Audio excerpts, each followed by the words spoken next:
merci Benoît. Voilà, guideline ou evidence-based medicine, et donc c'est un ou. Voilà, donc une petite phrase pour commencer, si tout se vaut, eh bien rien ne vaut. Donc vous aurez compris que ce sera le sens de cette plénière du Conseil scientifique. Alors, un petit rappel historique. 1992, le BM est né, a été conceptualisé par Gordon Goyatt, David Sackett essentiellement. Et il s'agissait en fait à l'époque de se poser une question de pratique et d'essayer de trouver les réponses en faisant une revue de la littérature, d'analyser les données sources et voir si on pouvait appliquer ces données à la pratique.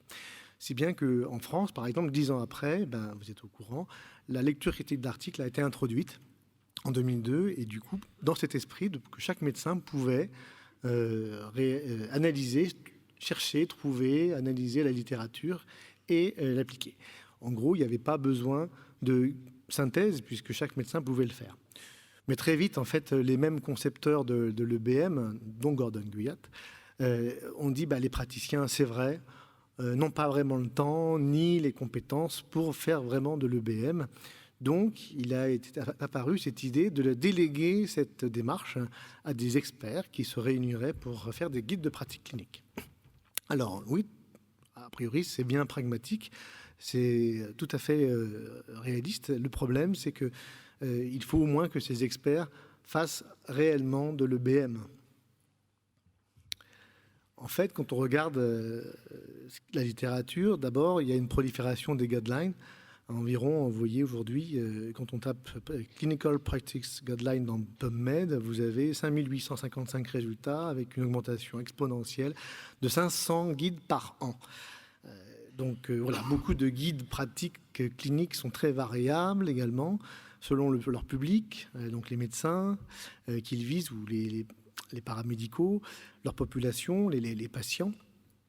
Leur qualité méthodologique, leur méthode et même leurs recommandations, comme Yves-Marie vient de le dire, parfois contradictoires. L'exemple typique, c'est celui qu'on a choisi pour la plénière. Voilà, par rapport à la question de la cible de LDL, vous avez des recommandations qui ne sont pas d'accord et pourtant qui utilisent en principe les mêmes sources de la littérature. Effectivement, dans l'angine à streptocoque, on a aussi également publié ça avec Irène Super en 2022. On a analysé 15 guides de pratique clinique et en fait, ils sont tous différents dans leurs propositions en disant est-ce qu'il faut faire un test ou traiter par antibiotiques. Et en fait, ce sont des guides pourtant occidentaux, canadiens, américains, anglais et français. Et en fait, voilà, il y a une divergence de prise en charge de l'angine à streptocoque. Pareil pour l'hypertension, avec des variabilités des seuils décisionnels et puis des cibles de pression à atteindre. Et puis récemment, Pierre-Yves Meunier, avec Laurent Le Triard, vont publier un travail hyper intéressant que je vous demande de surveiller sur les dépistages. Ils ont comparé les dépistages recommandés par la Haute Autorité de Santé et ceux de l'US Preventive Task Force et montrent des discordances considérables sur ce qu'il faut ou non dépister. Donc finalement, les guidelines ne résolvent pas grand-chose en termes de standardisation, contrairement à ce qu'on pourrait penser. Alors, comment choisir? Donc on va faire un petit peu de répétition, parce que c'est de la pédagogie. Voilà, je vous propose d'abord 3 critères de fiabilité simples. Quand vous analysez un guide, eh bien, vous pouvez appliquer par exemple une des grilles qui a été publiée en 2017 par les Canadiens également encore, Allen Shaughnessy, qui s'appelle G-Trust. Et donc, c'est 8 questions à se poser, mais pour la fiabilité d'un guide, il y a au moins 3 points essentiels. La réalisation d'une revue systématique, le niveau de preuve des recommandations et bien sûr la question des conflits d'intérêts des auteurs, comme aussi Michel l'a rappelé. Voilà, les conflits d'intérêts, donc en pratique, eh bien, malheureusement, 50% des guides ne décrivent pas les conflits d'intérêts des auteurs. Donc ça veut dire déjà, ça fait un tri. Si vous dites je ne lis que les guides qui n'ont pas de conflit d'intérêt, ça peut déjà vous diviser par 2 le nombre de guides. Et par exemple, pour l'ESC, pour l'European Society of Cardiology, 80% des guides ont au moins un auteur avec des conflits d'intérêt. Bon, la question qui se pose, c'est et alors? Parce que nous sommes sensibles à cette question, parce qu'en général, les généralistes, nous n'avons pas vraiment de conflit d'intérêt. Mais nos amis cardiologues et nos amis spécialistes souvent disent un expert sans conflit d'intérêt est un expert sans intérêt. Donc cet argument-là, il va nous opposer avec certaines personnes, parce que du coup, c'est pas là-dessus qu'on va pouvoir s'entendre, même si on peut considérer que c'est un critère de qualité, tout le monde ne le reconnaît pas. Alors on peut quand même leur répondre que les guides qui ont des conflits d'intérêt recommandent en moyenne davantage les interventions et nous recommandent, inversement, ils ne recommandent jamais de ne pas proposer l'intervention. Enfin, jamais. Il y a une tendance vraiment inversée. Si vous prenez par exemple l'exemple de l'US Preventive Task Force qui n'a pas de conflit d'intérêt, donc c'est l'agence américaine, elle recommande de ne pas dépister les sténoses carotidiennes et de ne pas dépister la BPCO. Voilà, ça c'est très fort. Je crois qu'en France, on a entendu il y a récemment qu'il fallait peut-être dépister la BPCO. Alors, c'est aussi une question de méthodologie, on l'a dit, on le répète. La réalisation d'une revue systématique, eh c'est la base de l'EBM, parce que sinon, vous faites un biais de sélection, vous faites du cueillage de cerises, du cherry picking en anglais, vous allez prendre ce qui vous intéresse. Donc, en fait, la revue systématique, c'est capital. Si on veut déléguer l'EBM parce qu'on n'a pas le temps, assurez-vous que les auteurs ont au moins fait ce travail. Dans les études qu'on retrouve dans la littérature, 34% seulement d'un échantillon, par exemple, déclarent avoir fait une revue systématique. Dans un travail qu'on a publié avec Benoît, dans le diabète de type 2, 58% des guides prétendaient avoir fait une revue systématique. Et puis, je voudrais le signaler ici, les recommandations françaises d'infectiologie en soins primaires, 0% a fait une revue systématique.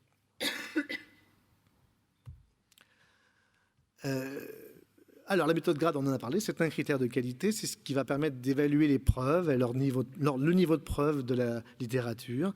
Et effectivement, comme Michel l'a souligné, ça permet de relier les preuves, les évidences à la décision.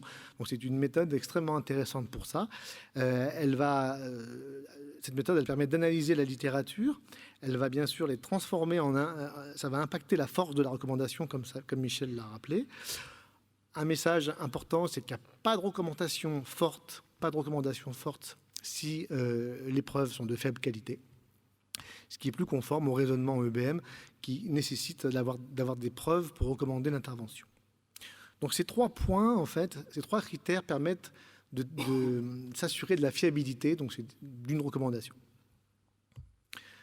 En pratique, les critères de fiabilité ne remplacent pas totalement l'evidence-based medicine. Quand on regarde en fait la réalité des recommandations, par exemple, il y a beaucoup de recommandations fortes qui sont basées sur des résultats de faible qualité, contrairement à ce qu'on espérerait. Par exemple, en cardiologie, en cancérologie, vous avez les chiffres. Selon des estimations, c'est 20% en cardiologie, 41% en oncologie. Alors, elle n'utilisait pas la méthode GRADE, mais par exemple, pour l'OMS, qui a utilisé la méthode GRADE, vous avez ce chiffre va jusqu'à 55%. Donc finalement, même GRADE ne permet pas, parce qu'il faut pouvoir appliquer aussi correctement la méthode, mais on n'est pas certain que même avec GRADE, on aboutisse à des recommandations fiables. En endocrinologie, pareil, 59% de recommandations fortes basées sur des résultats de faible évidence, de faible qualité, pardon. Voilà, alors en plus, petit message, même si la revue prétend avoir fait une revue systématique, enfin, même si le guide prétend avoir fait une revue systématique, eh bien en fait, c'est pas forcément vrai. Dans l'analyse des guidelines qu'on a faites avec Benoît et qu'on a publié en 2020, sur 52 guides dans le diabète de type 2, un seul citait les méta-analyses d'essais cliniques randomisés d'intérêt, donc concernant la glycémie, le contrôle glycémique et la metformine, sans pouvoir expliquer pourquoi il y avait un biais de sélection, pas de transparence dans le processus. Donc même quand une revue l'affirme, eh bien c'est pas sûr que ça soit réalisé. Alors, d'où ça vient un petit peu cette tension entre le fait qu'il y a des recommandations fortes basées sur des données peu probantes? Le constat est le suivant, c'est que 80% des recommandations actuelles sont en faveur de l'intervention. Rarement en défaveur de l'intervention, elles sont toujours pour promouvoir soit un examen, soit un traitement. Alors que pourtant, entre 8 à 18% de ces recommandations reposent sur des preuves de qualité élevée. Vous voyez la différence. Ça a été étudié dans plusieurs domaines, c'est à peu près cohérent, entre 8 et 18%. Les raisons sont assez connu. On a dit que les conflits d'intérêts avaient une influence évidemment sur le sens de la recommandation. On l'a dit, les spécialités d'organes n'ont pas la même perspective et donc du coup ont tendance à considérer les problèmes comme très importants et donc l'action bien sûr est prioritaire. Et bien, effectivement, c'est ce qui nous habite tous. En médecine, en fait, nous voulons faire quelque chose. On appelle ça le biais d'action qui nous pousse à agir alors même que les données ne sont pas forcément probantes. Voilà, donc revenons un petit peu au guide à la présentation de ce matin. Le guide de l'ESC, en fait, en 2019, reconnaissait explicitement l'absence de preuves issues des essais randomisés pour justifier l'atteinte d'une cible, mais considérait que les données issues d'autres études étaient suffisamment probantes pour recommander la cible. Alors à l'époque, en 2019, elle le faisait avec une force 1 et avec un niveau de preuve A. C'était un faux grade A puisqu'il n'y avait pas d'essai randomisé validant les cibles. En 2021, ils font un deuxième guide qui n'est pas tout à fait qui est plus général. Ils modifient la force de la recommandation, ça passe en 2A, et ils modifient également le niveau de preuve qui passe en C, mais avec exactement les mêmes références et bien sûr avec les mêmes cibles. Donc voilà, le guide canadien présenté par Michel, lui, ne reconnaît pas les autres études comme suffisamment probantes et donc recommande de ne pas atteindre des cibles. Et vous voyez en fait que ce n'est pas qu'une question de méthode en fait. Ce n'est pas qu'une question de raison, c'est une question d'interprétation. En fait, il y a une différence d'interprétation de ce qui est probant et de ce qui ne l'est pas.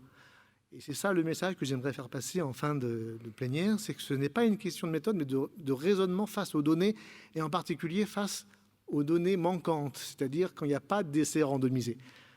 En gros, quand il y a un essai randomisé, quand il y a des essais randomisés, il y a un consensus de médecins raisonnables, on va dire, qui s'appuie sur les faits probants. C'est quand, bien sûr, il n'y a pas ces essais randomisés que là, les controverses apparaissent et les désaccords sont bien sûr apparents. Donc il y a un problème dans le raisonnement.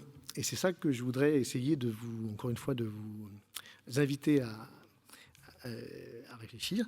Donc si j'ai besoin de preuves, si je vous pose la question, est-ce que vous faites de l'evidence-based medicine? Et vous allez dire oui, tous en cœur, oui, nous essayons de faire de l'evidence-based medicine. Donc si vous êtes dans cette logique, vous avez besoin de preuves pour justifier votre intervention. Quand vous prescrivez un médicament, vous pensez que le médicament, il a au moins prouvé un bénéfice pour le patient. Mais ça implique que si vous n'avez pas la preuve, bien vous ne pouvez pas prescrire le traitement, puisque vous avez posé en amont que vous vouliez la preuve pour le justifier. Vous voyez, si vous suivez ce raisonnement, vous devez être logique. Et en fait, c'est un petit peu l'idée que primum non nocere, c'est que je n'ai pas de données probantes pour justifier mon intervention, je ne vais pas agir. Donc, vous voyez, ça limite énormément le surtraitement. Et donc, ce qui est un problème avec cette logique, c'est qu'il faut d'abord définir qu'est-ce que c'est une preuve, le niveau de certitude nécessaire. En pratique, ce n'est pas tout à fait ce raisonnement-là qui est utilisé. C'est oui, on fait de l'EBM, j'ai besoin d'une preuve pour agir, mais en l'absence de preuve, j'agis quand même. On ne va pas rien faire. Je fais appel à d'autres arguments ou à d'autres études pour justifier mon action. C'est un petit peu comme l'usage du placebo. Si vous prescrivez un médicament qui n'a pas démontré d'efficacité, comment vous vous en sortez? On va pas rien faire, puis ça ne fait pas de mal. Donc vous utilisez un autre argument qui n'est pas scientifique, qui est la pratique, d'autres raisons. Et en fait, dans cette pratique, je pense qu'on est un peu là-dedans. Il n'y a pas de définition claire de ce que c'est qu'une preuve, en fait. Une preuve nécessaire à l'action. Alors, moi, je vais vous proposer, donc, pour vous en sortir, de revenir au raisonnement EBM et aux sources. Je vous remonte la pyramide des niveaux de preuve que vous connaissez par cœur. En fait, on est tous d'accord qu'un consensus, un guide de pratique clinique de mauvaise qualité, c'est en bas de l'échelle des preuves. N'oubliez jamais que c'est en bas, dans l'EBM. Par contre, effectivement, Michel m'a aidé à nuancer mon propos hier soir pour dire que les guides de pratique de bonne qualité qui font des revues systématiques monte dans la hiérarchie. Ce sont des guides qui sont les plus pertinents, les plus fiables et qu'il vaut mieux suivre. Voilà, mais ça reste quand même des sources secondaires, des avis de personnes qui se réunissent autour d'une table pour lire la littérature. Moi, je propose de revenir aux sources. Alors, cette diapo, je l'ai mis parce que c'est un congrès éco-responsable et qu'on m'a dit de mettre un peu du vert dans ma présentation. Bon, non, passons au raisonnement. Voilà, donc je vous propose le raisonnement thérapeutique dans la démarche EBM. Je l'ai publié dans Exercer en 2020. En gros, voilà le canevas qui peut vous aider à encore une fois, dans votre pratique, vous posez d'abord la question de est-ce que j'ai besoin d'une preuve pour justifier mon action? Parce qu'il y a plein de domaines où on n'a pas besoin de preuves pour justifier son action. Moi, je n'ai pas besoin de preuves pour écouter les patients, prendre du temps, leur dire bonjour. Je m'en fiche. Ce n'est pas des questions où la preuve a un intérêt. Donc, il faut d'abord délimiter votre champ. Là, j'ai besoin d'une preuve ou pas. Si vous avez besoin d'une preuve, posez-vous la question, qu'est-ce que je vais faire si je ne l'ai pas? Pour ne pas vous trouver dans une espèce de dissonance cognitive où vous vous dites j'avais besoin de preuves, mais en fait, je ne l'ai pas, alors du coup, c'est compliqué, et bon, je vais quand même le faire. Enfin, vous voyez, là, vous rentrez dans la dissonance. Donc, posez-vous la question avant. Posez-vous la question de preuves, mais de quelle qualité? Parce qu'aujourd'hui, vous avez beaucoup de méta-analyses, par exemple, d'essais randomisés, dont la conclusion, c'est qu'il y a des preuves, mais de très mauvaise qualité. Et pour moi, je n'appelle pas ça vraiment une preuve. Si vous voulez, une preuve de mauvaise qualité, j'aurais un peu peur de la suivre. Donc, posez-vous la question de quelle qualité. Est-ce que vous prenez quel type d'études également? Il est certain que pour des questions spécifiques comme la toxicité des interventions, l'innocuité, les études d'observation sont extrêmement importantes. Alors, la preuve, c'est un mot qui ne veut rien dire. Il faut se poser la question de la preuve de quoi? Donc, d'un bénéfice cliniquement pertinent par rapport à des risques. Donc, chez qui, par rapport à quoi et de combien? Voilà, il y a plusieurs questions à dérouler. Vous voyez, c'est compliqué.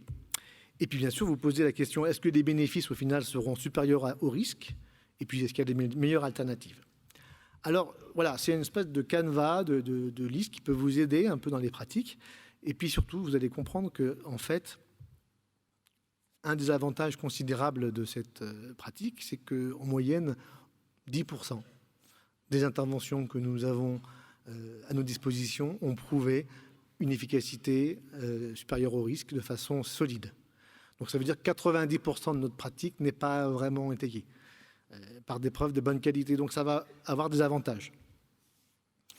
Ce que j'appelle la médecine fondée sur des essais randomisés de bonne qualité et concluants. Les avantages, c'est qu'il y a très peu d'études, en fait. Finalement, il y a peu d'études qui changent vraiment les pratiques. Donc, il y a moins à lire. Les guides de pratique clinique ne sont pas très lus, en fait, parce qu'ils sont très épais. En termes de temps, c'est compliqué. Je ne suis pas sûr que ce soit moins long de lire les études sources. Bon, on pourrait en discuter. L'avantage, c'est que quand vous fondez la médecine sur des preuves solides, vous savez que vous aboutissez à des recommandations fortes et qui sont consensuels parce que, voilà, devant les grades A, devant les essais randomisés, les médecins se mettent d'accord en général pour recommander l'intervention. C'est une pratique qui est hiérarchisée sur ce qui est efficace. Ça veut dire vous n'allez pas perdre du temps à chercher des... comment dire? Enfin, excusez-moi, je me suis trompé. Donc, c'est une pratique qui est hiérarchisée sur ce qui est efficace et démontré. Pour moi, c'est un gain de temps. C'est aussi un gage de qualité des soins. En prévention primaire, il n'y a que les statines qui ont démontré un bénéfice. Voilà, la simplicité, elle apparaît tout de suite. J'ai qu'un médicament et pas 10. Et en plus, je n'ai pas de cible à atteindre, donc je n'ai pas de contrôle biologique. Vous voyez, il y a quelque chose de la simplification. Quand il n'y a pas d'essai randomisé, je ne suis pas dans une logique d'intervenir à tout prix. Donc on limite le surdiagnostic et le surtraitement. Et puis ça permet surtout de se concentrer sur d'autres aspects du soin, puisque vous avez simplifié votre pratique. Voilà, lorsqu'il n'y a pas d'essai randomisé, voilà, vous avez deux attitudes. Le primum non nocere, ou quand même il faut faire quelque chose. Bon, pour information, dans les médicaments, les essais de phase 3, qui sont les essais qui permettent que les médicaments aient l'AMM après dans la pratique, Il faut savoir qu'il y a un rationnel énorme derrière, hein, de physiopathologie, d'études observationnelles. Ben, vous savez que même qu'avec ce rationnel, vous avez 50%, 54% environ d'essais de phase 3 qui échouent. Ça veut dire qu'une chance sur deux de se tromper, alors que pourtant c'est l'industrie qui est derrière, et je vous dis, il y a des moyens. Donc ça veut dire que quand vous n'avez pas d'essais randomisés, en gros, ce que vous faites, c'est une chance sur deux de vous tromper et de traiter à tort. Vous savez que quand il n'y a pas d'essai randomisé, de toute façon, ça conduit à des recommandations éventuellement faibles. Ça veut dire suggérant d'en discuter, etc. Donc vous êtes dans quelque chose de plus relaxant. Vous savez que c'est l'objet de controverses et de débats parfois sans fin. L'essai randomisé a été inventé pour être le juge de paix. Attention, quand vous n'avez pas d'essai randomisé aux patients qui ne se plaignent de rien, qui sont asymptomatiques, aux interventions qui sont iatrogènes, parce qu'en fait, finalement, là, on va être encore plus délétère si on n'a pas de données probantes. Et puis, je le dis aussi, pas toujours de décision partagée, parce que quand il n'y a pas de données probantes, qu'est-ce que vous voulez partager? C'est un débat qu'on a eu en plénière, en conseil scientifique.